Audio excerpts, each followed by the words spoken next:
How's it going, guys? Dylan here, and today I'm going to do a review on the two books that I said I was going to.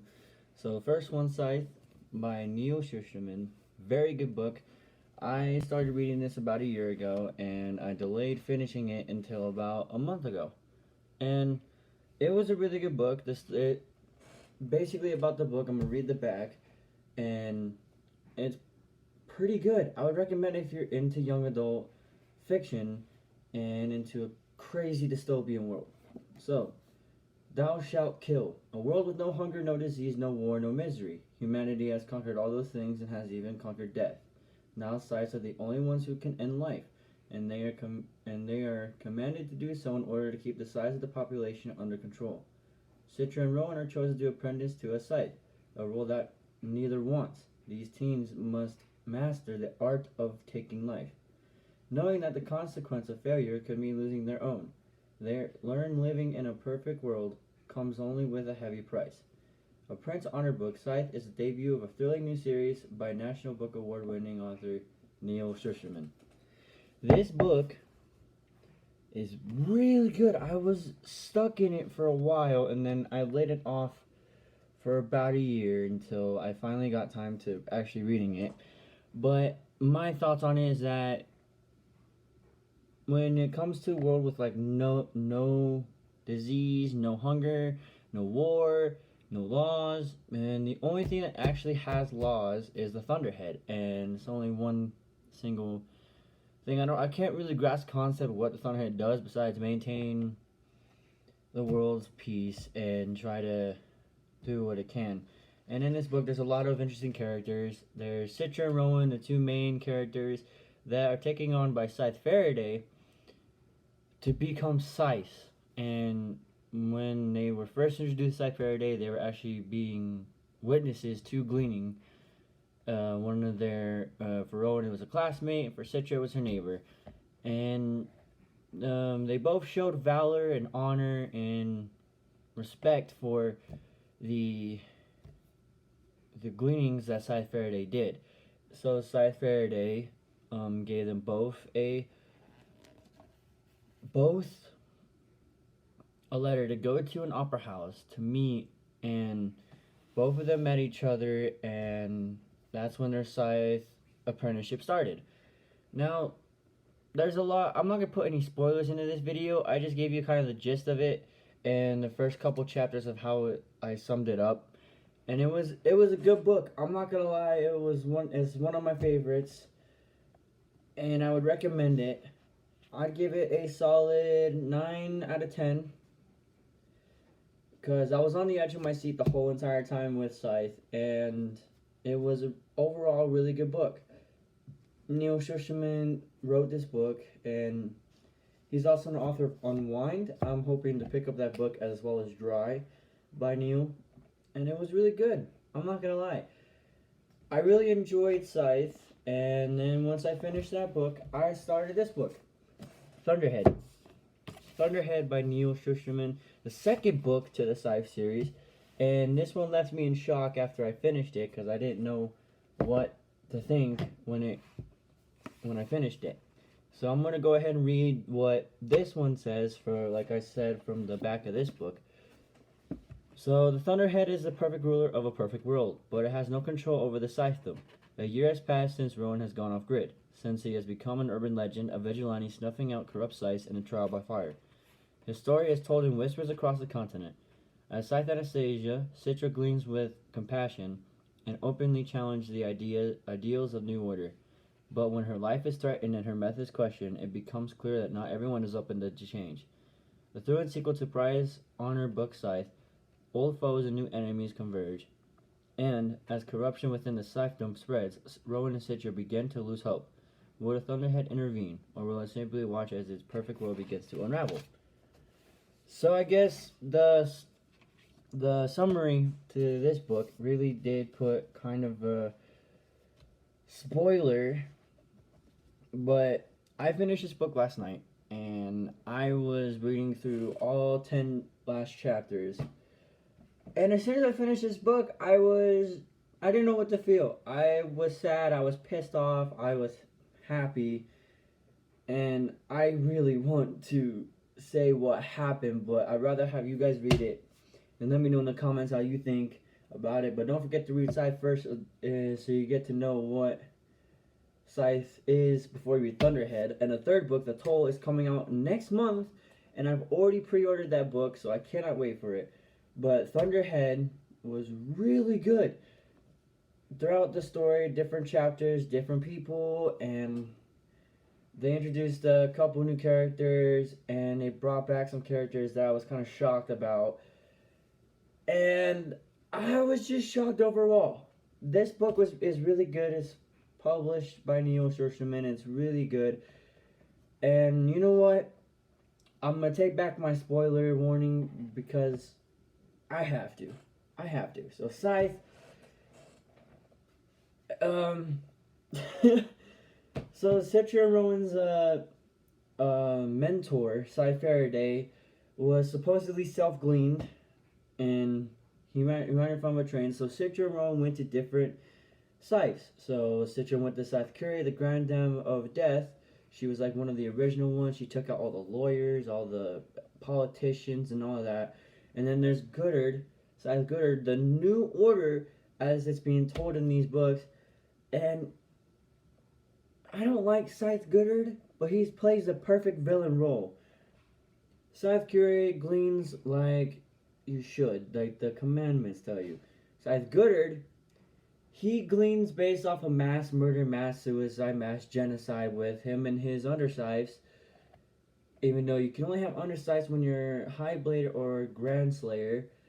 And Scythe ran Volta and Chomsky, and then they took on Rowan. And Rowan was put through hell with Goddard and witnessed things he did not want to see. And he also, near somewhere in the middle, his best friend Tiger Salazar turned into a party boy and was at one of Goddard's parties for Rowan. And it was kind of a shock when Rowan was not too particular happy about him being a party boy or a splatter. And splatters are people that enjoy splatting, going to a revival center, get revived, and it was pretty good. The book was really good.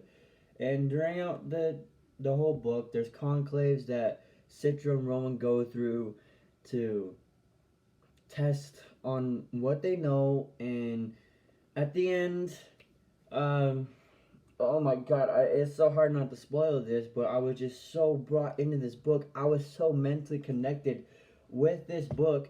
I have to tell you what happens. It's hard not to say what happens in these books.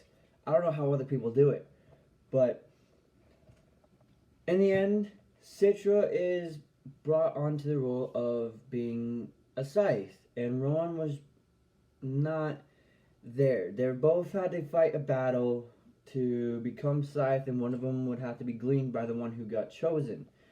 Citra got chosen and was told to